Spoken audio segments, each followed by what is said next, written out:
There is a group of psychologists who make up the American Psychological Association that probably told you how to frame your papers when you were writing in high school or college, but they're also telling you how to frame your thinking, and they are influencing pediatricians, psychologists, counselors, psychiatrists, and school administrators, and they are pressing forward Marxist, leftist policies, and they are doing it behind the curtain.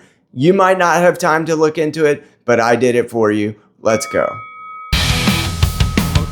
The postmodern, say neo-Marxist insistence that the only true human motivation is power.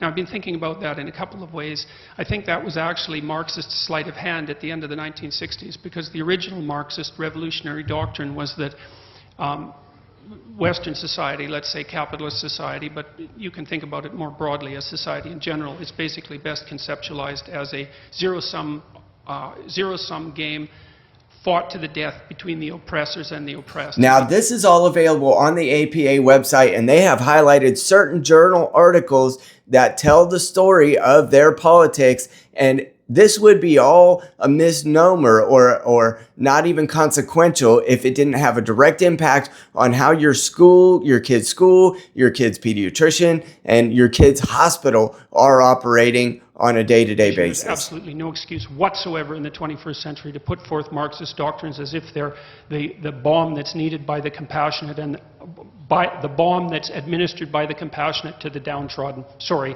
tried that, didn't work. We got 100 million corpses to prove it, and that's plenty for me. I just want to take a look at each of these one at a time and let you know how biased they are. I'm the Rumble Right Dad. I've been a counselor and therapist for over 13 years, and I'm in my master's for psychology studying exactly these bodies, and I've worked as a macro level interventionist at the state level with a lot of the people who set some of these standards and policies. And I can tell you a lot of them are well-meaning, but a lot of them also are very captured by ideologies that you don't want being fed into the brains and minds of your children, let alone the adults who are struggling with mental illness. So let's look at these one at a time and see what we find out. By the postmodern doctrines, I thought, well, maybe it would be good to see if the funding could be cut for them, because there's no reason that the public at large should be funding a fifth column whose aim is to disrupt the fundamental structures of Western civilization with tax money that's devoted to supporting people while they're doing that.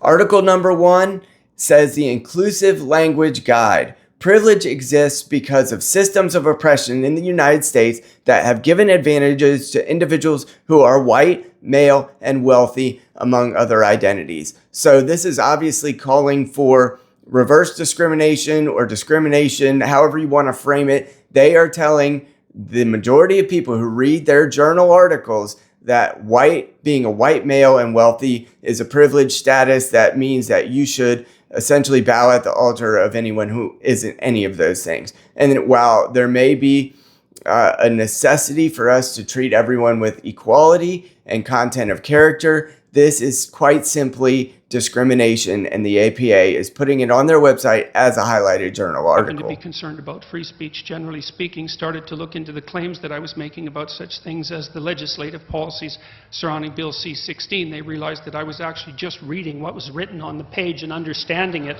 instead of trying to blow something out of proportion, which I had absolutely no motivation whatsoever to do. The journal article on multicultural guidelines, an ecological approach to context, identity, and intersectionality. Where do these terms come from? Direct from Marxism. This is the neo-Marxism that has overtaken the institutions of our era. It says these guidelines encourage psychologists to consider historical and contemporary experiences of power, privilege, and oppression in their practice. Does that sound like anything other than Marxism to you? It does not to me. That the postmodernists should be starved at their source. And I don't use that terminology lightly. I think that what needs to happen is that freshmen and second-year university students and students coming into university from high school need to be educated about the postmodern cult, and they need to be encouraged to not take the courses. The third article is Decolonial Psychology Toward Anti-Colonial Theories, Research, Training, and Practice. This publication advocates for the decolonizing psychological practices and emphasizes the impact of colonial structures on mental health. what this is saying is that the European colonizers, or the people who essentially started the research that started the APA in the first place, are actually evil and bad, and we need to get them out of practice, or at least figure out what it means to be a colonial psychologist and rid ourselves of that, which is clearly an oppressor-oppressed narrative that comes from Marxism. Published abstracts from postmodern humanities journals, which, by the way, have a zero citation rate of 80%, and merely republish them, and the abstracts are so reprehensible and so incoherent and so cult-like and ideologically addled that the people who wrote them get irritated when other people read them. Number 4 is an article found on the APA website that says, "The Myth of Racial Color Blindness, Manifestations, Dynamics, and Impact."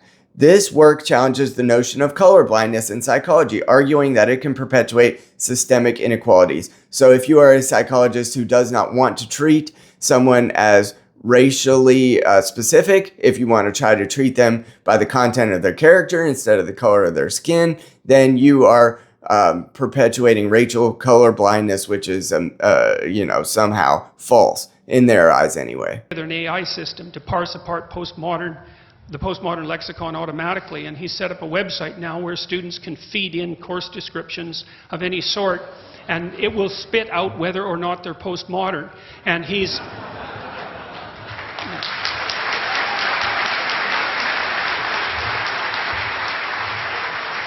And so we're developing, so the point is to get the program up to the point where it can automatically distinguish between postmodern and non-postmodern content. Number 5, dismantling everyday discrimination, microaggressions towards LGBTQ people. This publication explores the impact of microaggressions on LGBTQ individuals and the importance of addressing these subtle forms of discrimination. So if you're a psychologist, and I'm not sure exactly what we are terming a microaggression, but whatever it happens to be in their eyes, you can guarantee that if you subjugate yourself to whatever that microaggression status is, then you will be found to have another layer of microaggressions underneath it that you will have to adhere to. It will never end, because the march through the institutions and the oppressor-oppressed narrative never changes. So you will always be the oppressor, you will always be aggressing against people, and if you bow to them at one layer, you will be subjugated to the next. It should come to an end, because the postmodern neo-Marxist doctrine is nothing but a cult, except that it's the sort of cult that doesn't have enough economic sense to run itself out of profit. So not only is it a cult, it's a failed cult, and so it's a cult that has to be subsidized by the public purse in order to exist at all. Number 6, navigating difficult moments in teaching diversity and social justice. This resource provides strategies for educators to handle challenging discussions around diversity and social justice in academic settings. So if there are, teachers who are reading on the APA website, or perhaps school counselors, they can navigate social justice issues, which means that when you apply the term social to justice, that just means we are plucking out certain parts of the populace, ones that have have been oppressed over time by their own, the APA standard, I suppose, or the Marxist standard for oppression. If they perceive that they have been oppressed, then you must adjust in order to discriminate against other people so that the previously oppressed people can be unoppressed, I guess. Debate. They're not teaching them how to write. They're not introducing them to the classical wisdom of the Western Judeo-Christian tradition. And that's absolutely appalling, because that's what the bloody institution was there for to begin with, and that's what it's supposed to be doing. Number 7 says structural racism in American psychology and APA. This is article part 7 of their series, I suppose. This article discusses the historical context of structural racism within the APA and the field of psychiatry. So they're even saying they have been structurally racist. So how do they even solve for their own structural racism? Are they going to forego their own roles and jobs within the APA in order that they can lift up someone of a minority status or of an intersectional status? If that's the case, then that could be the reason why the Fortune 100 companies in the last, since 2024, have reported that they've hired 94% 4% intersectional populations in lieu of hiring white men. And I'm not even crying about that. We are not a victim over here, but that is clearly discrimination. And they publish this data in order to press the ball towards their Marxist ideology of the oppressor-oppressed narrative. Lastly, appropriated racial oppression, implications for mental health in whites and blacks. This study examines how internalized racism affects health outcomes in both dominant and non-dominant racial groups. So if you have internalized racism, which is, the racism that doesn't hit your consciousness, but somehow is still in there, then that has affected, mental health outcomes for everybody. So essentially, again, oppressed narrative, which comes from Marxism. I am not saying that the APA didn't have a role to begin with. I'm not saying that they are completely captured, but the evidence is clear that they are putting out publication after publication and highlighting what their ideology is. They're putting it in plain sight. I know that not every lay person has the ability to access or even cares to access these things, but I'm telling you, the institutions that are trying to claim their virtue over us and their ability to speak to what our policies and practices should be, they are captured by institutional Marxism. And the APA is one of my most favorite examples of this because they dictate to so many of the institutions that I have to work for. And it is unfortunate, but they're also dictating to our students, the people who are seeking mental health services in our communities, the treatment centers and community mental health centers that are trying to actually help people. So, should we trust these institutional experts? Answer, not unless you like Marxism.